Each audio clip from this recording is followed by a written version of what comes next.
Test Drive with Graeme Fletcher.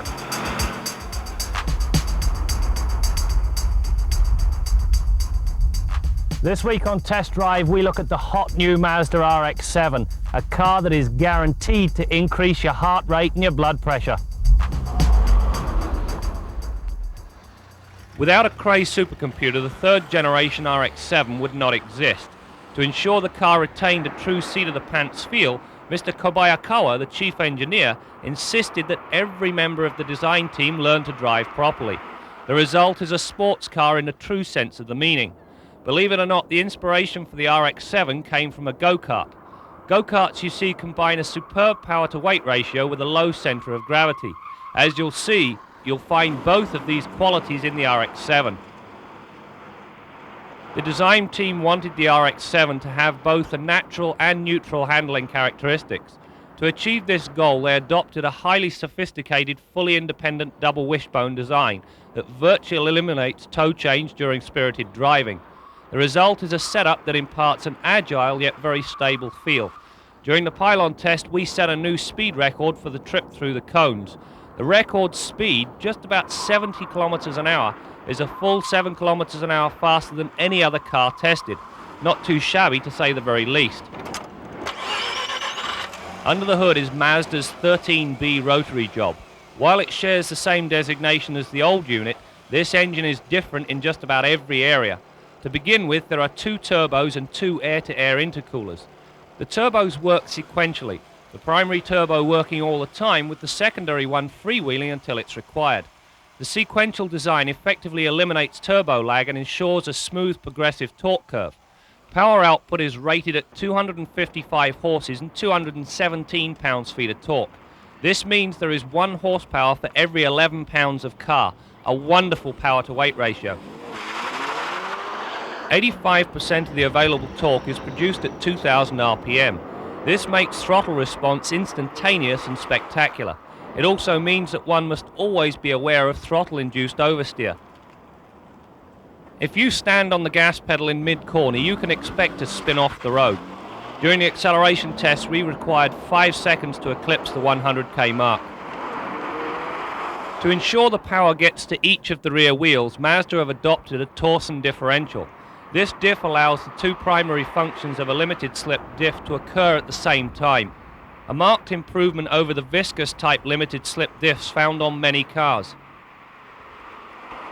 It should come as no surprise that the trunk capacity on this car is not one of the RX-7's fortes. As you can see, the trunk area is quite small and it's very shallow. However, not all is lost, because in behind the front seats there are a couple of quite large and definitely very handy storage bins.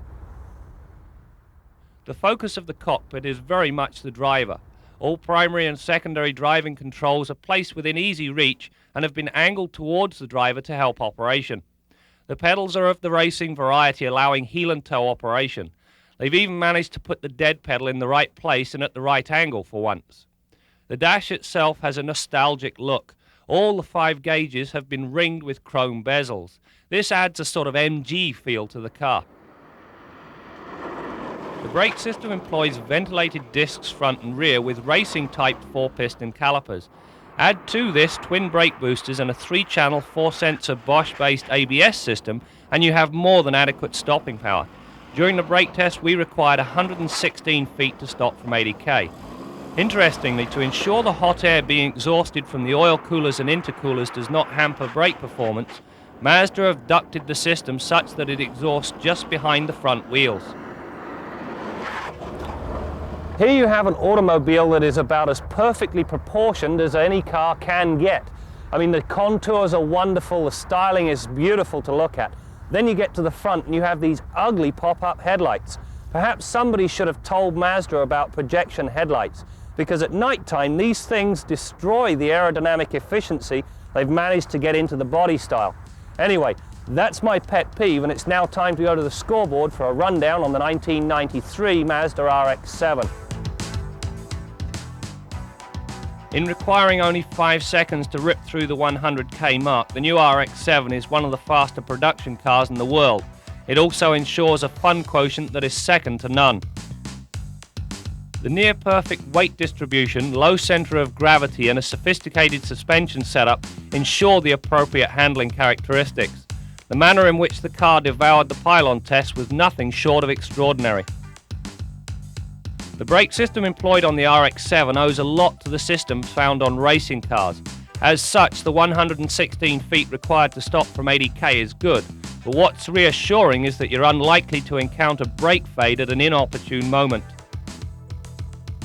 The suspension system on the RX-7 is firm. Rock solid may in fact be a better term. This and the 50 series tyres mean you feel every single pebble and imperfection on the road. That said, the feel is definitely not out of place on this car. During the test we averaged 12.5 litres per 100 kilometres or 22.5 miles per gallon. The high and low figures were 14 miles per gallon and 28 miles per gallon respectively. One thing I must comment on is the oil usage we incurred during the test.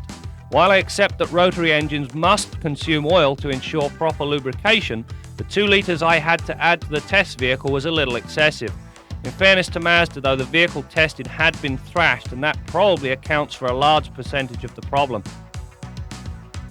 In conclusion, the RX-7 is quick, agile and certainly fun to drive. At the same time, it's totally impractical and fairly costly.